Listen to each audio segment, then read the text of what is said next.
අයිබෝවන් සුබ දවසක්. පුංචි සන්දේ ඉඳන් ජීවිතයේ කියවීමට අපි බොහෝ සෙයින් නැලම් කරනවා. පොතත් පතත් එක්ක අපි අපේ ජීවිතය ගත කරනවා. ඒකින්දම පුංචිම කාලේ අපිට කියන්නේ ජීවිතය සම්පූර්ණ කරගන්න නම් කියවන්න කියලා. කියවීම මිනිසා සම්පූර්ණ කරයි කියලා. කියවීම පොතපත මේ එක බැඳුණු අපේ ජීවිතෙත් එක්ක අද දවසේත් අපි සුවිශේෂී කතා බහකට කැලණිය විශ්වවිද්‍යාලයට ආවා. අපි මේ වෙලාවේ රැඳිලා ඉන්නේ කැලණිය විශ්වවිද්‍යාලය තුල. කැලණිය විශ්වවිද්‍යාලයට අපි ආවේ පුස්තකාල ශ්‍රේෂ්ඨයේ අද්විතීය ජාත්‍යන්තර මිනිසෙකු පිළිබඳ කතා කරන්න. ලාංකිකයෙකු නොවේ ඔහු ඉන්දියානු ජාතිකයෙක්. එස්.ආර්. රංගනාදන් නම් වූ මේ ඉන්දියානු ජාතික ජාත්‍යන්තර විසල් මිනිසා පිළිබඳවයි අපි කතා කරන්න සූදානම් වෙන්නේ. ඒකට මූලික හේතුව අද එතුමාගේ ජන්මදිනය යෙදෙන හින්දා. 129 වෙනි ජන්මදිනය අද දවසේ යෙදෙනවා එස්.ආර්. රංගනාදන් නම් වූ මේ අපූර්ව මිනිසාගේ. අපි කතා කරමු එතුමා කවුද සහ එතුමා පුස්තකාල විෂයපතයට පුස්තකාල විෂය ශ්‍රේෂ්ඨයට දක්වූ දායකත්වය මොකද්ද? ඒකත් එක්ක මේ පොතපත එක්ක අපිට අපේ ජීවිතය හදා ගන්න පුළුවන් කොහොමද? මේ කියන සියලු කරුණු කාරණා අද දවසේ සාකච්ඡාවට එක්කාසු කරගන්න අපි සූදානම් වෙනවා. අද දවසේ කැලණිය විශ්වවිද්‍යාලයෙන් ඉඳන් ඔබට සමීප කරන මේ සාකච්ඡාව පෝෂණය කරන ඉතාම ගෞරවයෙන් අපි වැඩම කරවා ගත්තා. ශාස්ත්‍රවේදී රාජකීය පඬිත ත්‍රිපිටක විශාරද අවසරයි පූජ්‍යපාද බෝපැත්තේ සෝමානන්ද අපේ හාමුදුරුවෝ දෙපා නැමද වහන්සේ පිළිගන්න අවසරයි අපේ හාමුදුරුවනේ. අපේ හාමුදුරුවෝ කැලණිය විශ්වවිද්‍යාලයේ සහකාර කතිකාචාර්යවරයෙක් විදිහට විශේෂයෙන් මේ විශ්වවිද්‍යාලය තුළ සේවය කළා. ඒකින්ද උන්වහන්සේට අත්දැකීම් ගන්නවත් වෙනවා අද දවසේ මේ සාකච්ඡාව පෝෂණය කරන්න. ඒ වගේම අද දවසේ අපේ සාකච්ඡාව ශාස්ත්‍රීයව පෝෂණය කරන්න අපි තාම ගෞරවයෙන් මේ සාකච්ඡාවට එක්කාසු කරගන්නවා. පුස්තකාල හා විඤ්ඤාපන විද්‍යා අධ්‍යනාංශය කැලණිය විශ්වවිද්‍යාලයේ ජ්‍යෙෂ්ඨ මහාචාර්ය එම්.කේ. වීරසිංහ මහතා අයිබෝවන් ඔබතුමාවත් බොහොම ආදරෙන් පිළිගන්නවා. ඒ වගේමයි එතුමා හිටපු අධ්‍යක්ෂ ජෙනරාල් ජාතික පුස්තකාල ප්‍රලේඛන මණ්ඩලය තුල. ඒ නිසා මේ විෂයපතේ පිළිබඳව එතුමාට හොඳ අවබෝධයක් තියෙනවා. අපි සූදානම් වෙනවා මේ සංවාද පණ්ඩපය හරහා මේ පුස්තකාල විෂයපතය සහ පොතපත පිළිබඳ බොහෝ කතා බහකට ඔබත් එක්ක සමීප වෙන්න. අපේ හැමතුරුනේ මේ සාකච්ඡාව ආරම්භ කරමින් මම ඔබ වහන්සේගෙන් ප්‍රවේශයක් බලාපොරොත්තු වෙනවා. දැන් එස්.ආර්. රංගනාදන් කියපු ගමන් දන්න පිරිසක් ඇති, එහා සමනව නොදන්න පිරිසකුත් ඇති අපේ හැමතුරේ. ඔබ වහන්සේට පූර්විකාවක් ඇති, ප්‍රවේශයක් ඇති. කවුද ඇත්තටම මේ එස්.ආර්. රංගනාදන් කියන්නේ කියලා? සුබ උදෑසනක් වේවා. කැලණිය විශ්වවිද්‍යාලයේ පුස්තකාල හා විඤ්ඤාපන විද්‍යා අධ්‍යනාංශයේ ජ්‍යෙෂ්ඨ මහාචාර්ය අපේ එම්.කේ. වීරසිංහ ගුරු පියාණන්, ඒ වගේම අපේ නුවන් මහත්මයා ඔබතුමා සඳහන් කළා වගේ අද දවස පුස්තකාල විද්‍යා ශාස්ත්‍රයේ අපි හැමදෙනාටම හරි සුවිශේෂී දවසක්. ආචාර්ය එස්.ආර්. රංගනාදන් මහත්මයාගේ 129 වෙනි ජන්මදිනයයි අද දවසට යෙදිලා තියෙන්නේ. ඔබතුමා කිව්වා වගේ එතුමා ඉන්දියානු ජාතිකයෙක්. ඒ වගේම එතුමා ඇත්තටම දකුණු ඉන්දියාවේ හින්දු ජාතිකයෙක්. කෙනෙකුට අදහසක් ඇති වෙන්න පුළුවන් ලංකාවෙත් නොවන මේ වගේ විදේශ රටක ඉපදුණු පුද්ගලයෙක් ගැන මෙහෙම කතිකාවතක් සංවාදයක් අපි ගොඩනගන්නේ ඇයි කියලා. එස්.ආර්. රංගනාදන් මහත්මයාගේ චරිත කතාව අපේ ජ්‍යෙෂ්ඨ මහාචාර්යතුමන් රචනා කරනවා පුස්තකාලයාධිපතිත්වයේ පියා කියන නාමයෙන්. අපේ ජ්‍යෙෂ්ඨ මහාචාර්යතුමන් රචනා කරන මේ කෘතියේ පෙරවදනේ තියෙන යම් උපුටා ගැනීමකින් මම මේ ප්‍රවේශය ගන්න කැමතියි.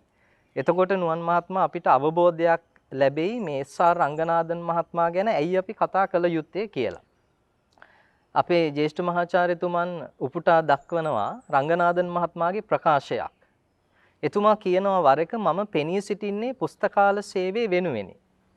පුස්තකාල සේවයේ ග්‍රන්ථ විද්‍යාත්මක සංවිධානය හා වර්ගීකරණය උදෙසා ජාතික හා දේශපාලනික සීමාවක් නැහැ. සැබවින්ම පුස්තකාල වෘත්තිය කියන්නේ ජාත්‍යන්තර සේවයක්. එබැවින් පුස්තකාලයාධිපතිවරයෙක් විදිහට මම සහ වර්ගීකාරකයෙක් විදිහට මම එක රටකට කිසිම හේතුවකට සීමා වෙන්නේ නැහැ, අයිති වෙන්නේ නැහැ. මම අයිති වෙන්නේ මේ මිහි තලයටමයි කියලා. එතකොට අපිට සාධාරණ හේතුවක් තියෙනවා එතුමා පිළිබඳ කතිකාවතක් සමාජගත කරන්න. මොකද එතුමා ඉන්දියාවට සීමා කරන්න බෑ.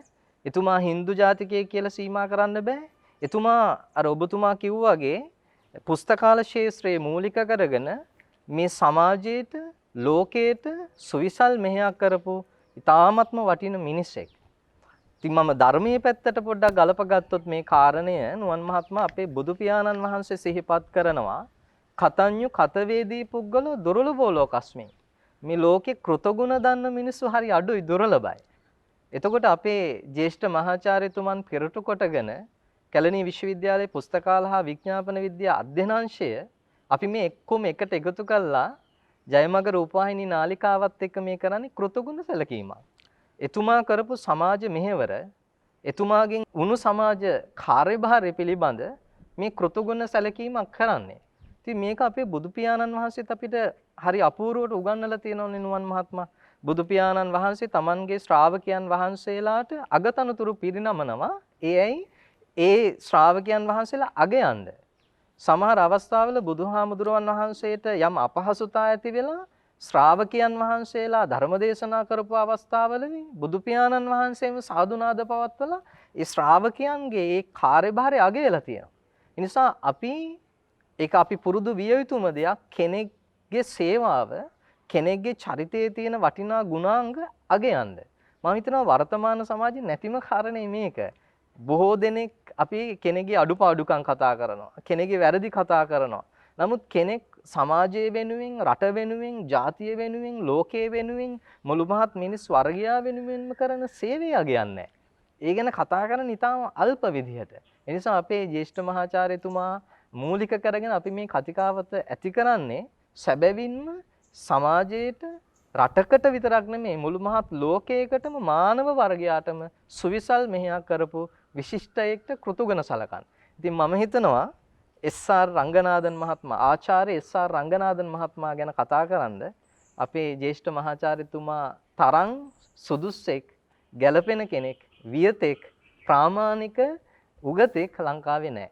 ඒ නිසා තමයි අපි මේ වැඩසටහනට අපේ ජ්‍යෙෂ්ඨ මහාචාර්යතුමාත් සම්බන්ධ කරගෙන මේ වැඩසටහන පෝෂණය කරන්න උත්සාහ කරන්නේ. ඒ නිසා මේක තමයි මේ වැඩසටහනේ මූලික අරමුණ. එතුමා ජන්මලාභය ලබන්නේ 1892 අප්‍රේල් 9 වෙනිදා උදෑසන 9:30ට.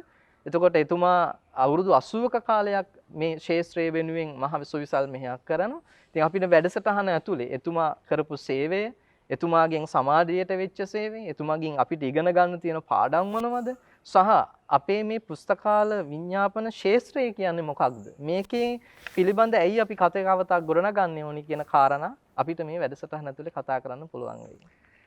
අනිවාර්යෙන්. අපේ හැමදෙරෝ ඊටාම වැදගත් ප්‍රවේශයකට මේ සාකච්ඡාව ගෙනෙනවා. විශේෂයෙන්ම මේ කළගුණ සැලකීම, කෘතගුණ පෙදීම සිංහලයන් බෞද්ධයන් වන අපට හැමදාමත් හුරුයි පුරුදුයි. ඒ හින්දාමයි අද දවසෙත් අපි මේ සාකච්ඡාව මේ විදිහට ඔබට සමීප කරන්න දායාද කරන්නේ. අපේ හැමදෙරෝම කියනවා එස්.ආර්. රංගනාදන් නම් වූ මේ විසල් මිනිසා පිළිබඳව කතා කරන්න මෙතුමා තරම් ප්‍රාමාණික විද්වතෙකු තවත් නැති තරම් කියලා අපේ මේ පුංචි රට ඇතුලේ. එතුමා පිළිබඳව විශේෂයෙන් එස්.ආර්. රංගනාදන් පිළිමහතා පිළිබඳව බොහොම අපූර්ව කෘතියක් රචනා වෙනවා එතුමාතෙන්. ඒ හින්දාම අපි ජ්‍යෙෂ්ඨ මහාචාර්යතුමාගේ පැත්තට හැරෙන්නයි මේ ලෑස්ති වෙන්නේ. ජ්‍යෙෂ්ඨ මහාචාර්යතුමනි මේ එස්.ආර්. රංගනාදන් මහත්මයා එක තැනක ලියනවා ස්වයං අධ්‍යාපනය සඳහා ඇති ශේම භූමිය පුස්තකාලය කියලා. එතකොට ඒ පුස්තකාලයෙන් අද වෙද්දී සමාජයේ ටිකෙන් ටික ඈත් වෙමින් තියෙන අපි ගැන කතා කරන්න ඕනේ. ඔබතුමාට ප්‍රවේශයක් ඇති. එස්.ආර්. රංගනාදන් නම් වූ මේ ආචාර්යතුමන් අසහාය විසල් මිනිසා මේ ශ්‍රේෂ්ඨයට කරපු සේවාව සම්බන්ධයෙන්. ඔව් ඇත්තටම ඔබේ ප්‍රශ්නයට මා නිශ්චිත පිළිතුරක් දෙනවා නම් මම හිතනවා පොඩ්ඩක් අපි ආපස්සට යා යුතුයි කියලා. මොකද වර්තමාන ලෝකයේ ප්‍රධානම දැනුම් මාධ්‍ය බවට පත් වෙලා තියෙන පොතපත. එතකොට රංගනාදන් සහ පොතපත අතර තියෙන හරිම අවියෝජනීය සම්බන්ධතාවයක්. අපි උදාහරණයක් විදිහට ගත්තොත් මේ පොතේ කතාව පිළිබඳව අපි මදක් විමසීමට ලක් කරන්න සිද්ධ වෙනවා. මේ පොත ආරම්භ වුණේ පැහැදිලිවම පැරණි ශිෂ්ටාචාරයන් තුළ, විශේෂයෙන්ම දෙගම්මැදි රාජ්‍ය තුළ, බැබිලෝනියාව තුළ, යුප්‍රටිස් ටයිග්‍රිස් ගංගා නිම්නයේ ඔවුන් විශාල මැටිපෝරු මත තමයි මේ තමුන්ගේ අදහස් සටහන් කරන්න පටන් ගත්තේ. ඒ අකුරු වලට ඔවුන් කිව්වා කූඤ්ඤ අක්ෂර කියලා. ඔවුන් නිකන් හිටියේ නෑ ඒවා සටහන් කරලා. ඔවුන් ඒවා ආරක්ෂා කළා. ආරක්ෂා කළේ මතු පරපුර නිසා. එසේ ආරක්ෂා කරපු දෙවන්ත මැටිපෝරු ගබඩා කරලා දෙවන්ත පුස්තකාල නිර්මාණය කළා. අද අපේ තියෙන කුඩා පුස්තකයන් සාමාන්‍ය පුස්තකාලය. ඒවැ ගබඩාව වෙන්නේ පොත්පත් නැත්නම් අලුතෙන් කියනවා නම් තොරතුරු සංනිවේදනයේ පැත්තෙන් අද අලුතෙන් කතා කළොත් විවිධ ඩිජිටල් මාධ්‍ය. නමුත් එදා අඩි 30ක් 40ක් විශාල මැටිපුරු ගබඩා කරන්න උන් පුස්තකාල නිර්මාණය කළා. එහෙම නිර්මාණය කරපු පළවෙනි පුස්තකාලය අපිට හම්බ වෙනවා මෙසොපොතේමියාවේ නිනාවේ කියන ස්ථානයේ. නිනාවේ කියන්නේ වර්තමාන ඉරාකයේ. එදා තමයි ලෝකයේ ප්‍රථම පුස්තකාලය අධිපතිවරයා බිහි වුණේ. ඔහු අධිරාජ්‍යයෙක්. ඔහුට කිව්වා අසුරුපනිපාල් කියලා. ඊට පස්සේ විවිධ ලේඛන මාධ්‍ය මේ ලේඛනකරණය සඳහා යොමු වෙනවා. පැපිරස්, පාච්මන්ට්, වෙලම්, අපේ රටේ නම් ඉරහඳ පවතින තාක්කල් පැවති යුතු ලේඛන ශිලා මත, ඊළඟට පුස්කොළ මත විවිධ ලේඛන නිර්මාණය වෙනවා. එදා මේ ලේඛනවල දුර්ලභ බවක් තිබ්බා. හරි දුර්ලභයි. ඒ නිසා පාඨකයාට මේවට ප්‍රවේශ වීමේ අවකාශය තිබෙන්නේ නැහැ. හුඟක් පන්සල්වල ආගමික මධ්‍යස්ථානවල අපි මේවා කියෙව්වා අසන්නන් උදෙසා. එවන් සංස්කෘතියක් අපිට තිබ්බේ. පොත්පත්වලට ලං වෙන්නට පුස්තකාලයාධිපතිවරයා නැත්නම් පොත්ගුල බාරෝ ඊට හාමුදුරුවෝ කිසිම අවස්ථාවක පාඨක ප්‍රජාවට ඉඩ දුන්නේ නැහැ. ඔහු බෆර් එකක් බවට පත් වෙලා තිබ්බා. පාඨකයා ඇවිත් හාමුදුරුවන්ගේ නැත්නම් පූජකතුමා ළඟ නවතිනවා. මොකද ඒ හාමුදුරුවන්ගේ නැත්නම් එදා පුස්තකාලයාධිපතිවරයාගේ මුඛ්‍ය අරමුණේ පාඨක ප්‍රජාවගෙන් පොතපත ආරක්ෂා කිරීම. ඒක ප්‍රතිඵලයක් විදිහට තමයි අද අපට දැවැන්ත පොත්ගුල් හම්බෙලා තියෙන්නේ. එතකොට එදා මුඛ්‍ය සටන් පාඨය නැත්නම් ආදර්ශ පාඨය උන්නේ පොත් ඇත්තේ ආරක්ෂාව සඳහා පමණයි. එතනින් උඩට ගිය දෙයක් තිබ්බේ නැහැ. මේ தත්ත්වය වෙනස් කරපු ප්‍රධාන පෙළේ විද්වතා තමයි මේ සරංගනාදන්. ਉਹ ඉපදෙන්නේ ඇත්තටම අගෝස්තු 9 වෙනිදා 1792. ඒ හන්ද අද දිනේ පුස්තකාලා විඤ්ඤාපන විද්‍යා ශාස්ත්‍රයට සුවිශේෂ දිනයක්. මොකද බටහිර ලෝකයේ ඉපදිලා වැඩුණු පුස්තකාල විද්‍යාව පෙරදිග ලෝකයට උරුම කරලීමේ සටන ආරම්භ කළේ මහාචාර්ය රංගනාදන්. ඔහු ඇත්තටම මේක ජයගත්තා. ඉතෙක් ලෝකයේ දුර්ලභ වස්තුවක්ව තිබ්බ පොත පාඨකයන් වැහිලා තිබ්බ. රංගනාදන් ආපු ගමන් කිව්වා පුස්තකාල හා තොරතුරු විද්‍යා ශාස්ත්‍රයට නීති පහක් තියෙනවා. මේ නීති පහ ඔස්සේ තමයි පුස්තකාලා විඤ්ඤාපන විද්‍යා ශාස්ත්‍රය වර්ධනය වෙන්නේ. ඔබ සැම මතක තබාගත්තු එක දෙයක් තමයි මේ නීති පහ සදාතනිකයි සර්වකාලීනයි. ලෝකේ ඕනෑම දේශයකට පොදුයි. ඔහු පළවෙනි නීතිය කිව්වා පොත් ඇත්තේ භාවිතය සඳහාය. කිසිදු පොතක් වහන්න බෑ. ඒ අනුව එදා සාම්ප්‍රදායිකව පොත්පත් හරහට හිටපු පුස්තකාලයාධිපතිවරයාට ඉබේම අයින් වෙන්නට සිද්ධ වුණා. ඔහු සම්බන්ධීකාරකයා බවට පත් වුණා පොත් ලෝකයා හා පාඨක ලෝකයා අතර. ඔහු දෙවෙනි නීතියෙන් කිව්වා පුස්තකාලයට එන හැම පාඨකයෙකුටම පොතක් තිබිය යුතුයි. නැත්නම් ඒක පාඨකයාගේ තෝතන්නක් නෙවෙයි.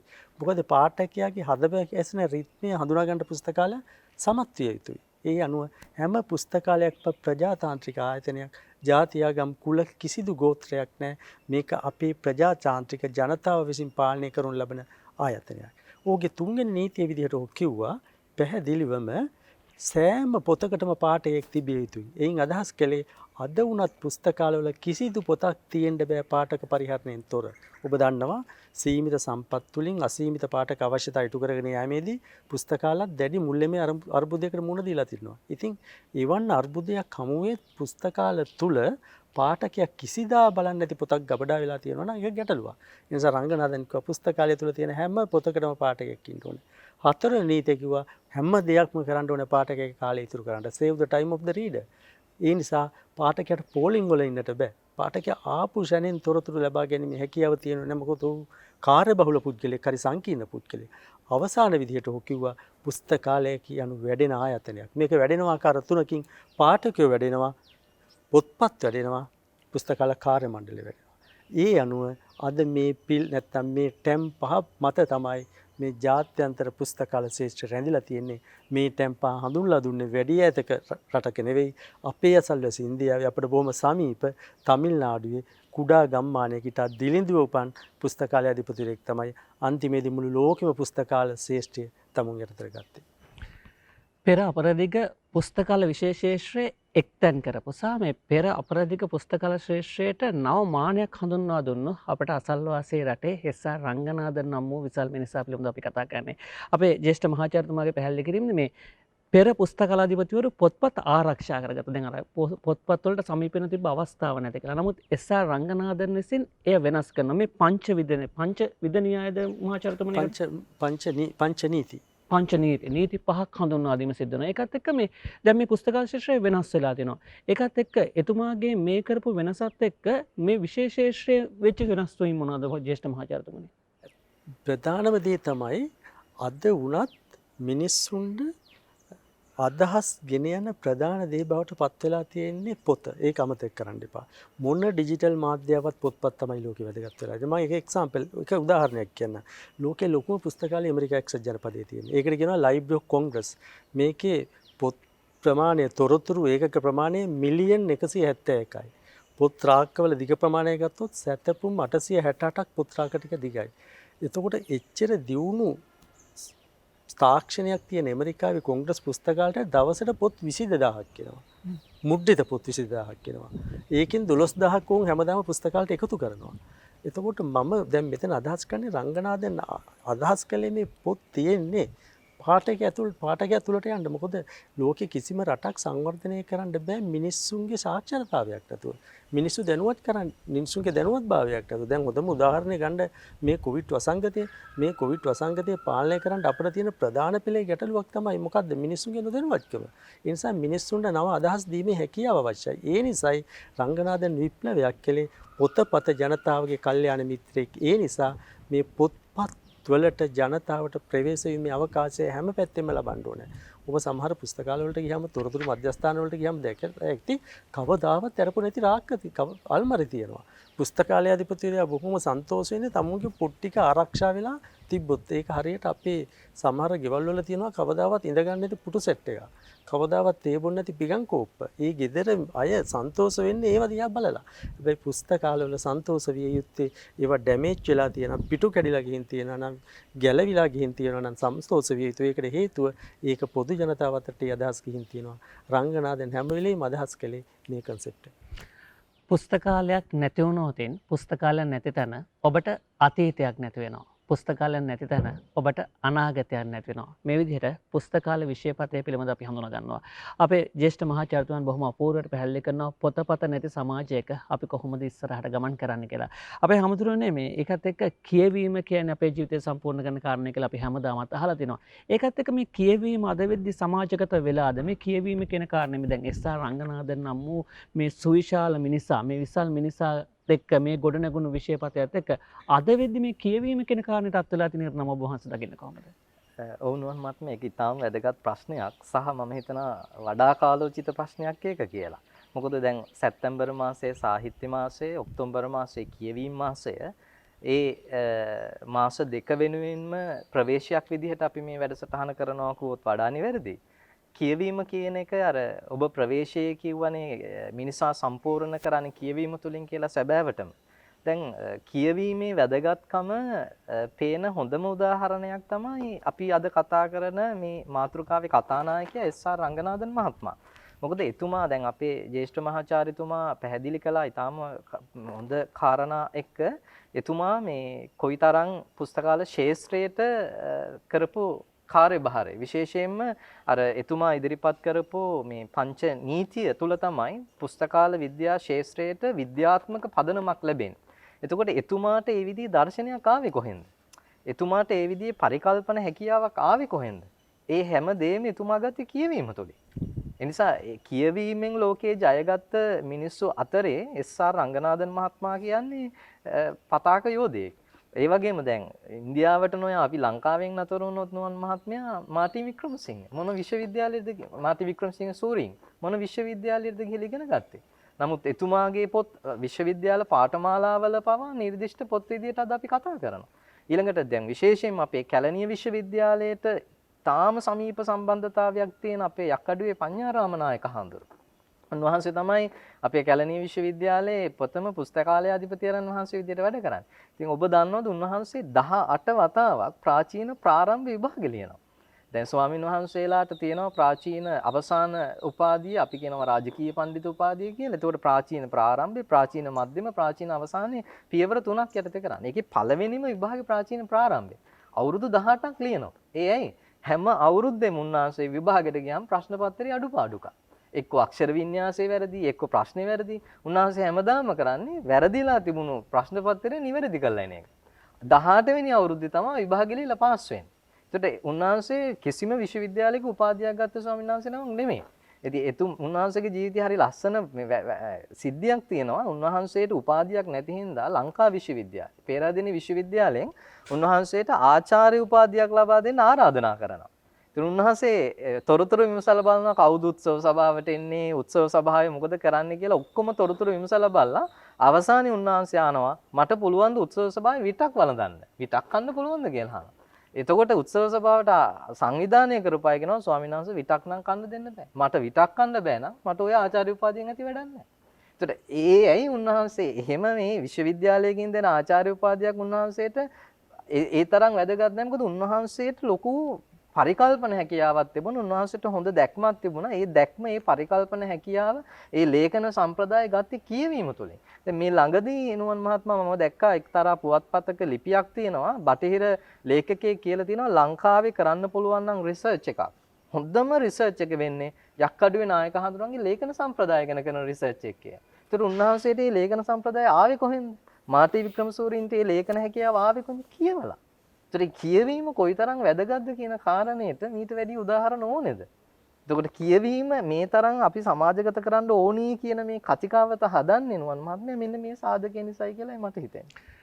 ඉතාම අපූර්ව පැහැදිලි කිරීම සහ රසබර පැහැදිලි කිරීමක්. අපේ හැමෝටම ඔබ වහන්සේ අක්ෂර වින්‍යාස ගැන කතා කරපු හින්දා මට අතුරු ප්‍රශ්නයක් තියෙනවා. ඔබ වහන්සේට සහ ජ්‍යෙෂ්ඨ මහාචාර්යතුමා මේ දෙදෙනාගෙන්ම මේක මට निराකරණය කරගන්න. දැන් මේ පුස්තකාල හා විඤ්ඤාපන පුස්තකාල හා විඥාපන මේ වචන දෙකක් භාවිතා වෙනවා. සහ මේ දෙකෙන් නිවැරදි මොකද්ද? සහ මේකේ මොකද්ද ඇත්තටම අර්ථය? දැන් පුස්තකාල කිව්වම හැමදෙනාටම අර්ථයක් ගොඩ නැගෙනවා. නමුත් මේ විඥාපන කියන වචනේ සහ විඥාපන කියන වචනේ මේ දෙක අතර මේ යම්කිසි මතභේදයක් නෙවෙයි දෝලනාත්මක අදහසක් තියෙනවා කියලා හිතනවා. ජ්‍යෙෂ්ඨ මහාචාර්යතුමාට අදහස මේක මෙහෙමයි. ඇත්තටම අපේ භාෂාවේ තියෙන දැන් අපේ භාෂාවේ යම් දේවල් විසඳා ගැනීමට අපි සිංහල වචන හරි ගස්සලා තියෙනවා. හුඟක් පාලි සංස්කෘත වලින් පරිණාමය වුණු වචන. ඉතින් මේ අද පවතින සමාජයට හුඟක් වෙලාවට මේ වචනේ තේරෙන්නේ නැහැ විඤ්ඤාපන කියන එක. ඒ නිසා අද බොහෝ විට අපි උනත් අධ්‍යයනංශයේ දැන් පැහැදිලිව පහුගිය කාලේ නම වෙනස් කරලා තියෙනවා පුස්තකාල හා තොරතුරු. එතකොට දැනුම කියන එක තමයි ඇත්තටම මෙතන අදහස් කරන්නේ. මොකද මේ ශක්තිය අපිට තියෙන්නට ඕනේ. දැන් ලෝකයේ ගත්තොත් ලෝකයේ තියෙන ඇත්තටම මේ අපේ වචනෙන් කිව්වොත් විඤ්ඤාපන මධ්‍යස්ථාන. නමුත් ඒක නෙවෙයි අපි අද කතා කරන්නේ. අද අපි කතා කරන්නේ ඉන්ෆෝමේෂන් සෙන්ටර්ස්. එතකොට ඉන්ෆෝමේෂන් කියපුවාම තොරතුරු කියපුවාම මිනිස්සුන්ට ඒක හඳුනා ගැනීමේ පහසුව තියෙනවා. ඒක තමයි මෙතන තියෙන විශේෂත්වය. ඒ නිසා මේකට ඉතාමත්ම සරලම පිළිතුර තමයි මේක තොරතුරු කියලා භාවිතා කළාම කිසිදු ගැටලුවක් ඉන්නේ නැහැ. මොකද මේක සාම්ප්‍රදායික මෙන්ම නව මාධ්‍ය වලටත් මේක විවෘත වෙනවා. විඤ්ඤාපන විඥාපන එහෙම නැත්නම් අපිට තොරතුරු කියලා මේ වචන පාවිච්චි කරන්න පුළුවන්. කෙසේ නමුත් මේ හැම දෙයක් ඇතුළෙම ගැබ් වෙන්නේ දැනුම. ජ්‍යෙෂ්ඨ මහාචාර්යතුමනි ඉලෙක්ට්‍රොනික මාධ්‍ය බිහි වෙලා, ඉලෙක්ට්‍රොනික ඩිවයිස් බිහි වෙලා. එතකොට වෙන්දට අපි දකිනවා මේ අපි බස් එකක ගමන් කරද්දී බස් එකේ ඇතුළේ ඉඳන් පොත් කියවන සමාජයක් අපිට තිබුණා. තමන්ට ඉඩ ලැබෙන වෙලාවට තමන්ගේ අතේ පොතක් තියාගෙන ඉන්න පිරිසක් අපි දැක්කා. හැබැයි ඒක ටිකෙන් ටික නැති වෙලා මේ තමන්ගේ Facebook පිටුවට නැත්නම් තමන්ගේ සමාජ මාධ්‍ය දාලා ඇතුලේ කියවීමක් පටන් අරගෙන මේක කොයි විදිහටද ඔබතුමා දකින්නේ? මෙහෙමයි වර්තමාන ලෝකයේ තියෙන ප්‍රධානම දේ තමයි මිනිසුන් ඩිජිටල් තිර මත අතරමං වෙලා තියෙනවා. දැන් ඔබට මම මීට පෙරත් මේක සඳහන් කරලා තියෙනවා. හොඳට බලන්න සැප්තැම්බර් මාසේ බණ්ඩාරනායක සම්බන්ධ ශාලාවේ තියෙන පොත් ප්‍රදර්ශනයේ දිහා මේ කොවිඩ් වසංගතේ එන්න ඉස්සෙල්ලා පුදුම සෙනගක් ඒකට යන්නේ. බෞද්ධ ලෝක මාවත එකම හිස් කොටක් බවට පත් වෙනවා. වෙසක් කලාපයක් වගේ. ඒ තරම් මිනිස්සු පොත් ගෙනියනවා. හැබැයි ගෙනියන හැම මිනිසෙම පොත ගෙනියන ගමන් ඩිජිටල් තිරේ තමයි කියවන්නේ. ටෙලිෆෝන් එක කියවන්නේ. මිනිස්සු කියවීමෙන් ඈත් වෙලා දැන් වර්තමාන සමාජයේ තියෙන ප්‍රධාන පෙළේ ගැටලුවක්නේ මේ සමාජ කඩාවැටීම. දැන් බලන්න බාල අපරාධ, ළමා දූෂණ මේවා හැම තැනම පිරීලා තියෙන්නේ. මිනිස්සු පොතපතින් ඈත් වෙලා තියෙනවා. මොකද පොත්පත්වල තියෙන යහපත් චින්තනය. අද මිනිස්සුන්ට විවිධ අභියෝග ආපුවාම ඒවට දෙන්න විසඳුම් ඒ මිනිස්සු ළඟ නැහැ. හැබැයි වුන් පොතපත කියවලා සම්පූර්ණ වෙලා තිබ්බොත් උන් දන්නවා අහවල් ලේඛකයා ලියපු පොතේ මෙවන් ප්‍රශ්නයකට විසඳපු චරිත තියෙනවා. එයා මේ විසඳුම දුන්නා කියලා. දැන් උදාහරණයක් විදිහට කියනවනේ නැපෝලියන් බොනපාර්ට් අවුරුදු 18 දී එයාගේ ඩයරි එකේ ලියනවා මගේ දිවේ නිමාවී තිබේ කියලා. නමුත් ඔහු පස්සේ මුළු යුරෝපයේම අල්ලන අධිරාජ්‍යයක් බවට පත් වෙනවා. ඒ නිසා කියවීම තුලින් මිනිස්සු සන්නද්ධ වෙනවා. දැන් මම ඔබට තව උදාහරණයක් කියන්නම්. ජී.බී. සේනානායක මහත්මැතිතුමා ප්‍රවීණ ලේඛකයා. ඔහුගේ විනිවිදි මේ අඳුර කියන ග්‍රන්ථය එක තැනක සඳහන් කරනවා මාගේ විශ්වවිද්‍යාලය වූයේ කොළඹ මහජන පුස්තකාලයයි. ඊළඟට ලෝකයේ අනිත් පැත්ත හරවපු බටහිර ලෝකයට දැවැන්ත තර්ජනයක් වුණු ලේඛකයෙක් තමයි කාල් මාක්ස්. කාල් මාක්ස් එයාගේ දාස් කැපිටල් ප්‍රාග්ධනය කියන ග්‍රන්ථය ලියන්නේ බ්‍රතාන්‍ය පුස්තකාලයේ ඉඳගෙන. ලෝකෙ වෙනස් කළේ ඩිජිටල් ඒවා නෙවෙයි දාස් කැපිටල් එක ලෝකේ බයිබලයක් බවට පත් වෙලා තිබ්බා. නමුත් කාල් මාක්ස් කියනවා මට මේක විකුණලා මම මේක ලියනකොට භාවිතා කරපු සුරුට්ටු වල වියදමවත් මට හම්බුනේ නැහැ. ඒ තරම් මේක නොවැදගත් පොතක් වුණා. පස්සේ ලෝකෙ වෙනස් කළා. ඒ නිසා ඔබේ ප්‍රශ්නෙට මට දෙන්න තියෙන පිළිතුර තමයි විවිධ ඩිජිටල් මායාවල් ආවත් ඒවා తాවකාලික රැලි බවට පත් වෙනවා. අනිවාර්යයෙන්ම මේ පොතපත අපේ සමීප මිතුර බවට පත් වෙනවා. දැන් අද මට තැපෑලෙන් එන රෙඩ් ලයිට් බිල නැත්නම් ලයිට් බිල සම්බන්ධ රතු නිවේදනය ගන්න මම බොහොම තෘප්තියෙන් දොලකින් ගන්නවා. මොකද ඒක කොලයක් නිසා. හැබැයි ඉන්ටර්නෙට් එකේ ඊමේල් එකකින් මොනවාවත් මට ඒ තෘප්තිය නැහැ.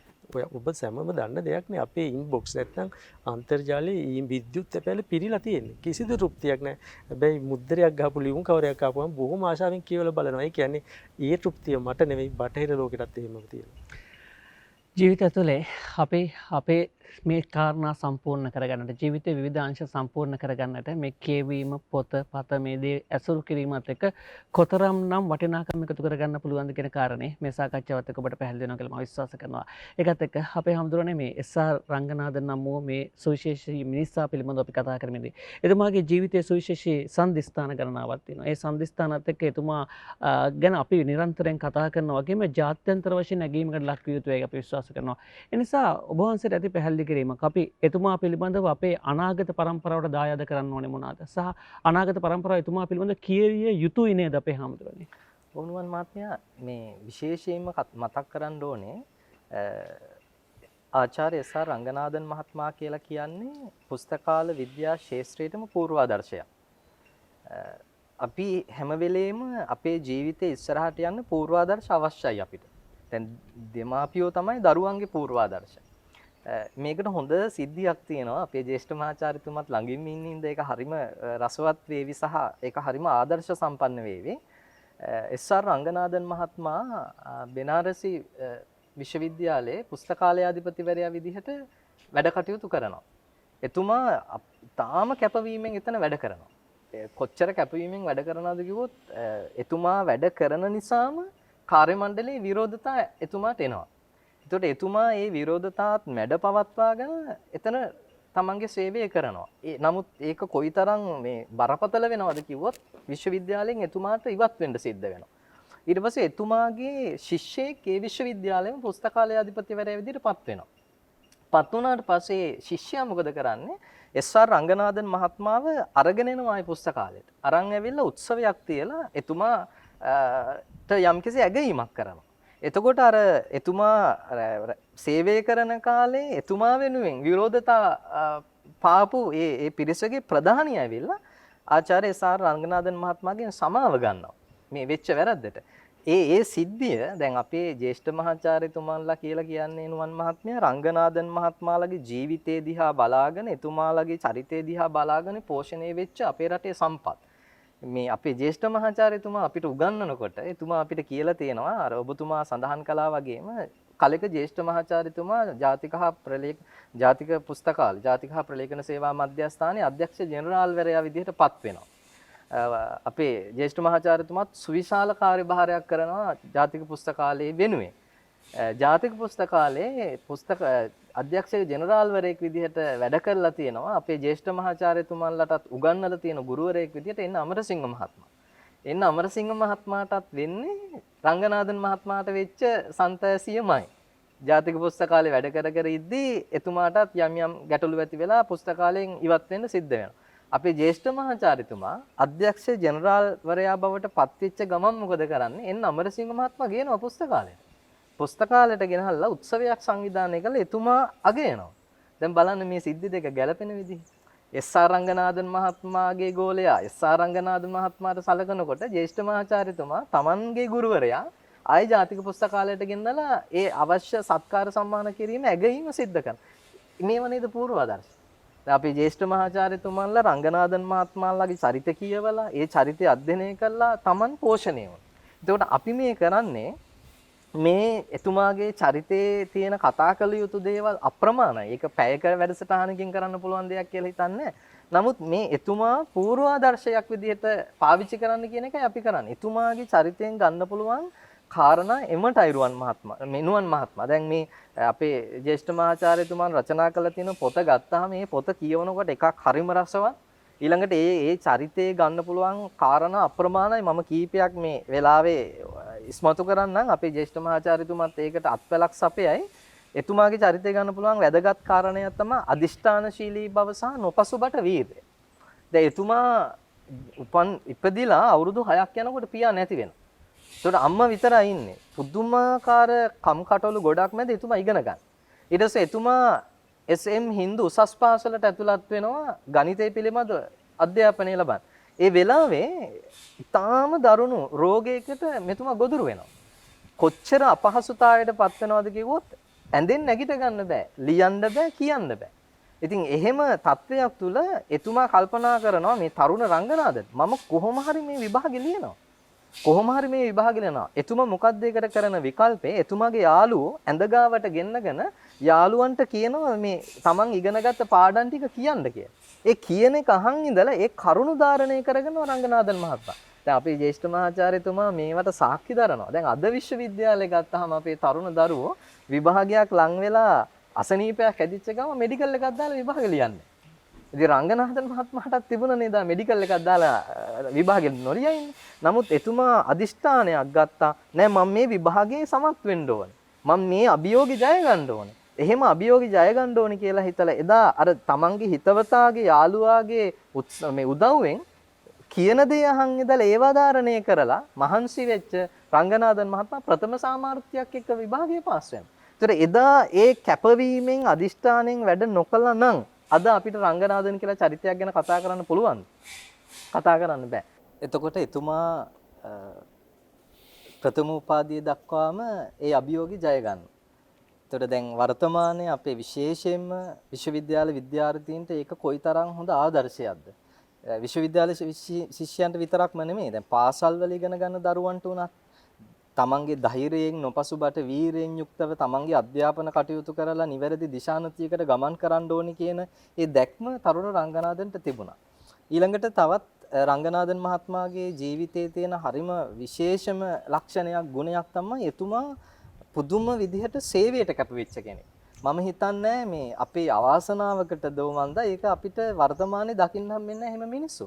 දැන් සමහර වෙලාවට අපේ ජ්‍යෙෂ්ඨ මහාචාර්යතුමා ලියලා තියෙන පොතේ සඳහන් වෙන කරුණු ගලපලා ගත්තොත් නුවන් මහත්මයා කෙනෙකුට හිතයි මේ SR රංගනාදන් මහත්මයාට මේ මෙහෙමත් මිනිසුන්ට වැඩ කරන්න පුළුවන්ද කියලා. දැන් එතුමා උදේ 6ට පුස්තකාලයට ගියාම රෑ 10 වෙනකම් පුස්තකාලේ වැඩ.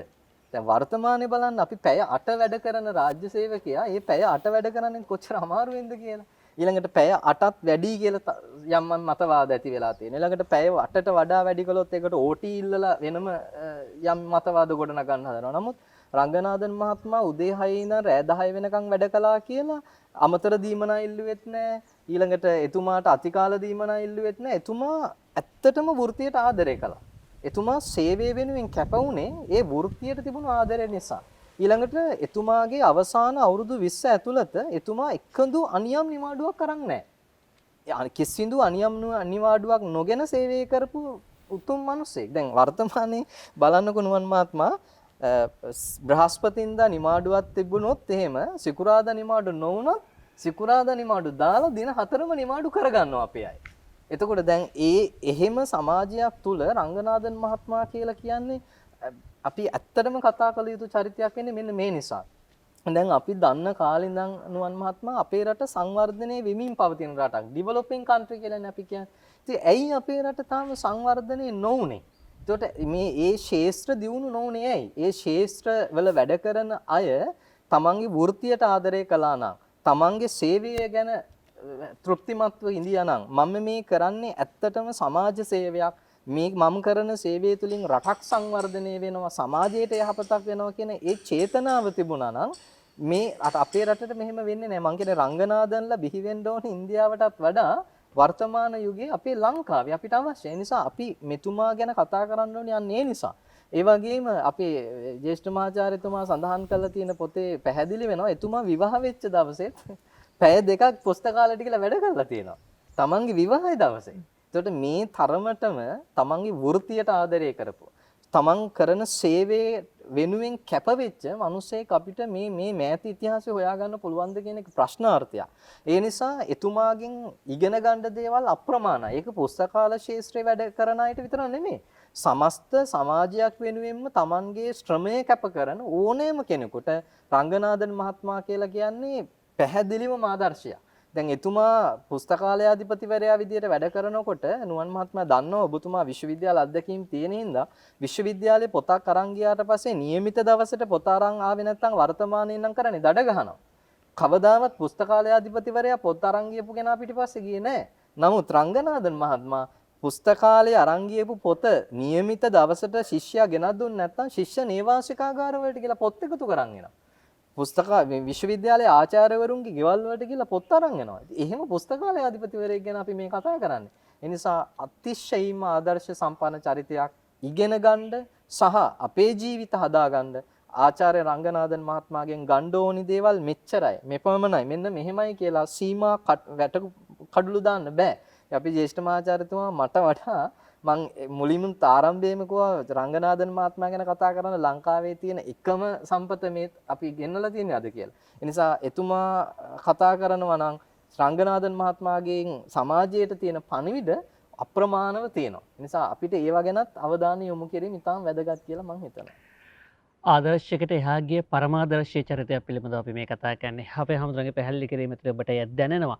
ඔබ කියවනවා නම් ඔබේ ජීවිතය හදාගන්න ඔබට පුද්ගල චරිත මේ ඔබේ ජීවිතය හදාගන්න කියවන්න අවශ්‍ය නම් මෙන්න එහෙම පුද්ගල චරිතයක්. ඒ නිසා වෙන්නේ අපි මේ සාකච්ඡාව ඔබට සමීප කරන්නේ. ඒකම ජ්‍යෙෂ්ඨ මහාචාර්යතුමනි මේ දැන් පුස්තකාල විද්‍යාව විෂය පතේ නැත්නම් පුස්තකාල විෂය මේ විද්‍යාව බවට පත් වෙනවා. සහ මේ එස්.ඒ. රංගනාදන් මහත්මයාත් විවිධ පාඨමාලා හඳුන්වා දීම සිද්ධ කළා කියලා එතුමාගේ මේ ජීවිත කාලේ වෘත්තීය කාලය ඇතුළේ අපි අහලා තියෙනවා. ඇත්තටම මොකද්ද මේ පුස්තකාල විද්‍යාව පුස්තකාල විෂය විද්‍යාව බවට පත් වෙනවා කියන කාරණේත් එක්ක ඔබතුමාට ඇති පැහැදිලි කරන්න මේකේ තියෙන වටිනාකම මොකද්ද? ඔව් මේක මේ පුස්තකාල විද්‍යාව කියලා නෙවෙයි ලෝකෙට බිහි වෙන්නේ ඒකට කියන්නේ ලයිබ්‍රරි ඉකොනොමි කියලා. ලෝකයේ ප්‍රථම වරට ඇත්තටම ඇමරිකා එක්සත් ජනපදයේ තමයි පුස්තකාල විද්‍යාව පාසලක් පටන් ගන්න 1887. ඒකේ තියෙන්නේ ස්කූල් ඔෆ් ලයිබ්‍රරි ඉකොනොමි කියලා. පස්සේ තමයි මේක පුස්තකාල විද්‍යාව බවට පත් වුනේ. ඒතකොට පුස්තකාල විද්‍යාවේ මූලික අරමුණු කීපයක් තියෙනවා. පළවෙනි එක තමයි දැනුම එකතු කිරීම. ලෝකයේ දිනෙන් දින වර්ධනය වෙන දැනුම එකතු කිරීම, එකතු කරන දැනුම සංවිධානය කිරීම සහ සංවිධානය කරන දැනුම විවිධ මාධ්‍ය ඔස්සේ පාඨක ප්‍රජාව වෙත සම්ප්‍රේක්ෂණය කිරීම. ඒ එක්කම මතු පරපුරු දෙසා මේවා සංරක්ෂණය කිරීම. මේක ඔක්කොම න්‍යායාත්මක මෙන්ම ප්‍රායෝගිකයි. මේ දෙකම එකතු වෙලා තමයි මේ පුස්තකාල විද්‍යාව බිහි වෙලා තියෙන්නේ. ඒ නිසා මේකේ වපසරිය නැත්නම් මේකේ විෂය පරාසය හරිම විශාලයි. හේතුව අපි නොහිතන ආකාරයට ලෝකයේ දැනුම වර්ධනය වෙමින් පවතිනවා. සාමාන්‍ය පිළිගැනීම තමයි ඔයාලා දන්නවා ඇති වර්ෂයකට ලෝකේ ග්‍රන්ථ නාම නැත්නම් බුක්ස් ටයිටල් නැත්නම් පොත් මිලියන් 2.5ක් බිහි වෙනවා. මිලියන් 2.5ක් පොත් නාම විතරක්. එතකොට මේවා පාඨක ප්‍රජාව අතරේ ශීඝ්‍රයෙන් යනවා. ඒක ප්‍රතිඵලයක් විදිහට ලෝකේ සමහර ප්‍රකාශන සමාගම් ඩොලර් බිලියන ගණන් ලාභ උපයනවා. මම උදාහරණයක් කියන්නම්. ලෝකේ වැඩිම ලාභයක් උපයන ප්‍රකාශන සමාගම තමයි පියර්සන් කියන එංගලන්තේ තියෙන. මේකේ වාර්ෂික ආදායම ඩොලර් බිලියන 6.5යි.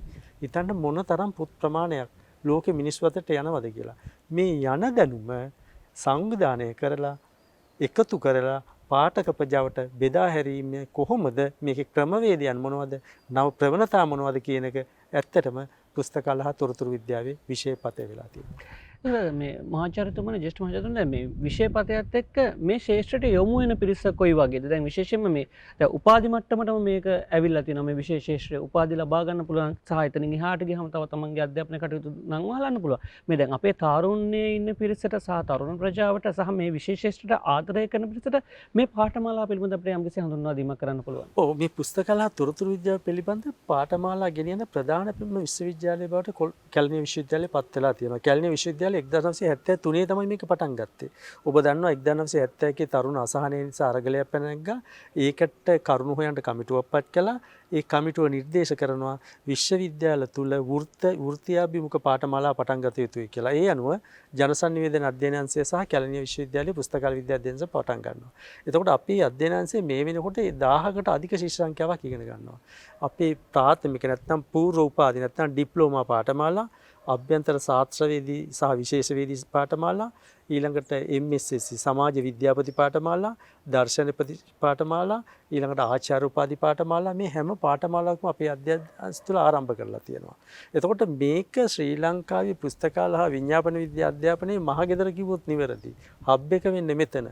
මොකද අපිට ප්‍රවීණ ආචාර්ය මණ්ඩලයක් ඉන්නවා. ඒ නිසා මේ ආචාර්ය මණ්ඩලයේ ආරමුණ වෙලා තියෙන්නේ ඉදා සීමිත වරප්‍රසාදලත් ඉංග්‍රීසි විතරක් දත් පිරිසක් අතර පැවති මේ පුස්තකාල විද්‍යාව පොදු ජනතාවගේ මිත්‍රෙක් බවට පත් කිරීම. ඉතින් ඒ ගමන අපි සාර්ථක වෙවිත් තියෙනවා.